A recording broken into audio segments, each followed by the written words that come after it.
एक मैया अपने ठाकुर जी अपने लल्ला की बड़ी सेवा करती थी। वह सुबह उठकर अपने ठाकुर जी को बड़े प्यार दुलार लाड प्यार से उठाती और स्नान श्रृंगार के बाद उनको आईना दिखाती। उसके बाद भोग लगाती थी। एक बार मैया को 1 महीने की लंबी यात्रा पर जाना पड़ा। जाने से पहले अपने लल्ला की सेवा अपनी बहू को सौंपते हुए समझा रही थी, ठाकुर जी की सेवा में कोई कमी ना रखना। उनको श्रृंगार के बाद आईना दिखाना, इतना अच्छा श्रृंगार करना कि ठाकुर जी मुस्कुरा दें। दूसरे दिन बहू ने सास की आज्ञा के अनुसार ठाकुर जी की सेवा की। उनको श्रृंगार के बाद दर्पण दिखाया और इस दर्पण में धीरे धीरे से देखने लगी कि ठाकुर जी मुस्कुराए या नहीं। ठाकुर जी को जब मुस्कुराता ना देखा तो सोचा श्रृंगार में कमी हो गई होगी। पगड़ी, बंसी, पोशाक सब ठीक करके फिर दर्पण दिखाकर झुक कर देखा, ठाकुर जी पहले जैसे खड़े थे। एक बार पुनः पोशाक श्रृंगार ठीक किया, फिर से दर्पण दिखाई, ठाकुर जी नहीं मुस्कुराए। अब बेचारी डर गई, सोचा शायद ठीक से नहीं नहलाया। फिर से कपड़े उतार कर ठाकुर जी को स्नान कराया, पोशाक और श्रृंगार दोबारा कराया, पुनः दर्पण दिखाया, किंतु ठाकुर जी की मुस्कान ना देख सकी। एक बार फिर पोशाक उतार कर पूरा क्रम दोहराया, ठाकुर जी की मुस्कान तो नहीं मिली। इस प्रकार उसने 12 बार यही उपक्रम किया। सुबह से दोपहर हो चुकी थी। घर का सब काम बाकी पड़ा था, ना कुछ खाया ना पानी पिया था।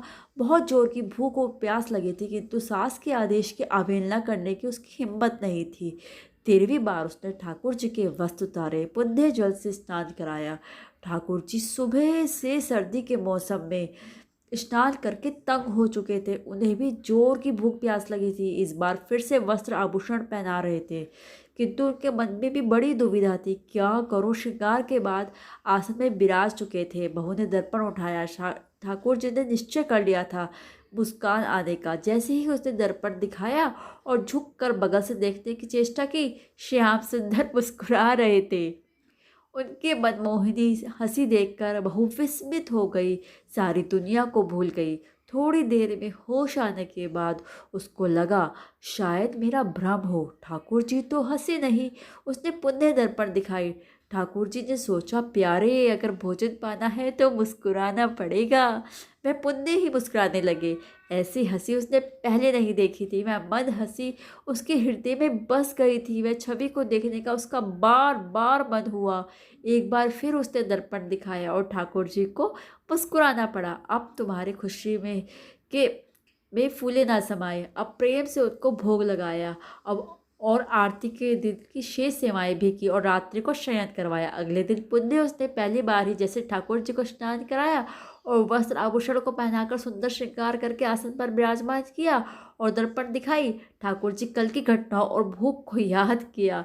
ठंडे जल से 13 बार का स्नान याद करके ठाकुर जी ने मुस्कुराने लगे और उसी में अपनी बधाई समझी। उसने 3 बार ठाकुर जी को दर्पण दिखाया और उनकी मनमोहक हंसी का दर्शन किया। आगे की सेवा भी क्रम अनुसार पूरी की। अब तो ठाकुर जी रोज ही यही करने लगे, दर्पण देखते मुस्कुरा देते। बहू ने सोचा शायद उसको ठीक से श्रृंगार करना आ गया है, अब वह इस सेवा में निपुण हो गई है। 1 महीने बाद जब मैया यात्रा से वापस आई, आते ही उसने बहू से सेवा के बारे में पूछताछ की। बहू बोली, मैया मुझे एक दिन तो सेवा मुश्किल लगी, लेकिन अब मैं निपुण हो गई हूँ। अगले दिन मैया ने स्वयं अपने हाथों से सारी सेवा की, श्रृंगार कराया और जब दर्पण लेने के लिए हाथ उठाया तो ठाकुर जी स्वयं प्रकट हो गए। मैया का हाथ पकड़ लिया और बोले, मैया मैं तेरी सेवा से प्रसन्न तो हूँ, पर दर्पण दिखाने की सेवा तो मैं तेरी बहुरानी से ही कराऊंगा, तू तो रहने दे। मैया बोली, लाला क्या मुझसे कोई भूल हुई है। ठाकुर जी ने कहा, नहीं मैया भूल तो नहीं हुई, पर मेरा मुस्कुराने का मन करता है। मैं तो तेरी बहुरानी के हाथ दर्पण देखकर मुस्कुराने की आदत डाल चुका हूँ। अब यह सेवा तो तू उसी को करने दे। मैया ने बहुरानी को आवाज़ लगाई और उससे सारी बात पूछी।